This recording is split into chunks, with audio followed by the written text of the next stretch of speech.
sure you guys has been to the farm technology days before. Do you have any examples of some new technology or sort of new ideas that you've taken from one of these events and were able to implement?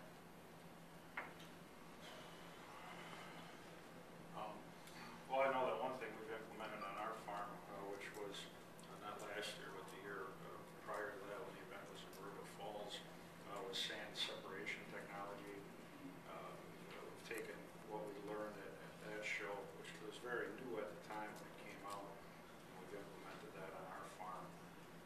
I can't think of anything else. Can you tell me a little bit what that sand separation is? What we do is we use sand for bedding for the cattle because it's very comfortable and it's very, very good for the cows. And prior to that, we had to bring sand in and then it mixed with the mower, and then we had to haul it out. Now we're able to separate the sand from the waste stream, wash it and reuse it, and it saves us a ton of money, and it's good for the environment. We don't have to bring as much sand and haul as much sand out. So that's one thing. I know we just purchased a piece of equipment actually just prior to Christmas, and it's a piece of equipment that Jared and I went last year to the Marshfield show just to see. And that's the first, actually that was the first opportunity we had up at the Marshfield show to do that equipment. So that's something else. I think that was the first time it was unveiled at the show last year. So. Yeah, just getting equipment more so than is what we've used. There's two pieces of equipment in the past that we have bought where we've seen it in operation at a farm technology show. It's hard to shell out that kind of money for something when you really don't know what it's going to do and what its final pass is going to look like before you plan into it. So that's what I've taken away from farm progress. Excuse me, farm technology days. Could you give an example of that equipment? Like, it was the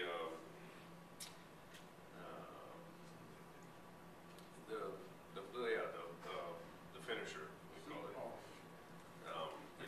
It's the last pass you do right before you put your seeds in the ground. It firms the seed bed up, buries basically any kind of residue that are left on top, and it just makes a smoother, more firmer seed bed for the seeds, hence better emergence,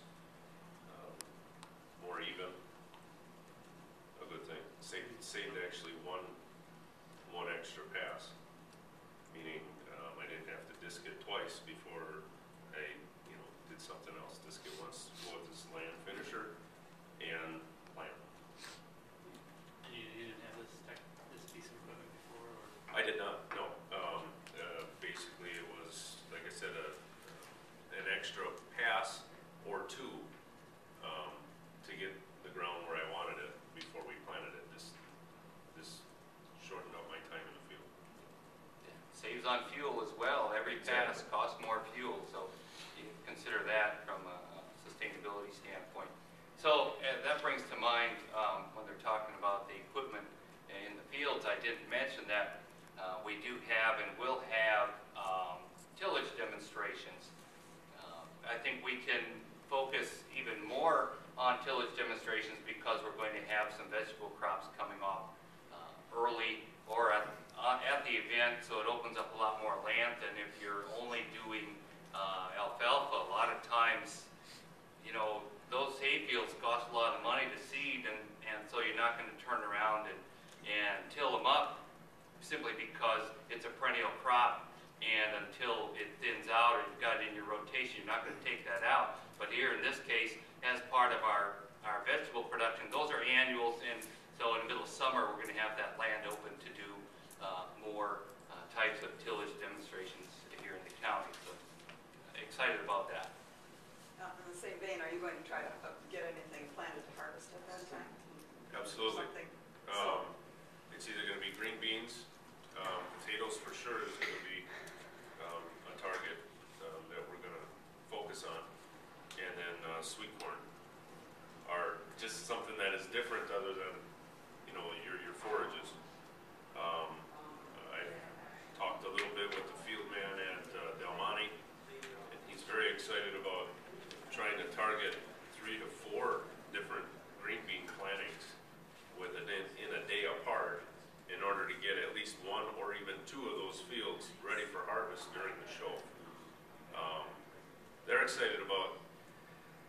showcasing where the food comes that the community eats. You know, I mean, it's one thing if you're doing forage for cows and you're drinking milk, but when you're actually producing and harvesting the food that you're going to eat, I mean, that's going to draw a whole different sector of people to this show. Not just farmers. I mean, you're going to get people who, everyday people who want to see where their food comes from. Be it green beans, corn, or potatoes. They'll have that opportunity. I think that's great. Do you know whether Del Monte is going to make any, make available anything around their plant for off-ground tours? That I don't know. I mean, we got 2.5 years. Have you been there yet, Ken? Are you, I mean, you're going to talk to them about that? Is that And I don't know if that's something that's, that plant is further away from the show. I mean, as far as transportation. I know we're going to have fields close to the actual show where they can jump on a tram, I think they call them, a little tractor-driven wagon to take them to the field to watch the harvest. As far as the canning operation, I don't know. And the odds of that happening are very slim. That plant, I mean, it's fascinating, but to get tours inside, you know, there's a lot of technology that they use that is splits information, should I say, that they've engineered for their operation there that they don't really want shared with other plants. There's always that competition that you see with any business, and there's a lot of that, and there's some good technology in there that they don't feel they want shared.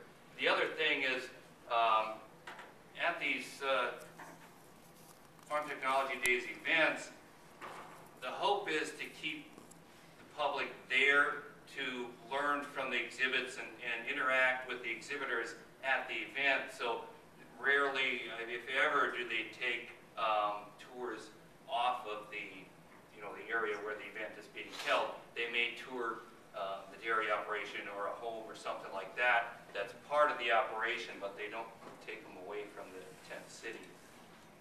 One of the things, if you go some distance away, you're taking a person coming to the show is going to plan to spend, let's say, 6 hours out.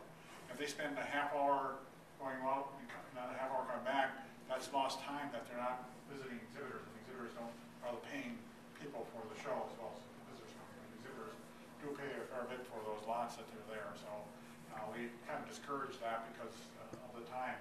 And also, even when we have tours of farm, we try to make sure we have a lot of trams so they're not waiting in line. You know, sometimes the lines get kind of long, and they're standing a half hour in line, and that's idle time, and so consequently it just takes away from the exhibit.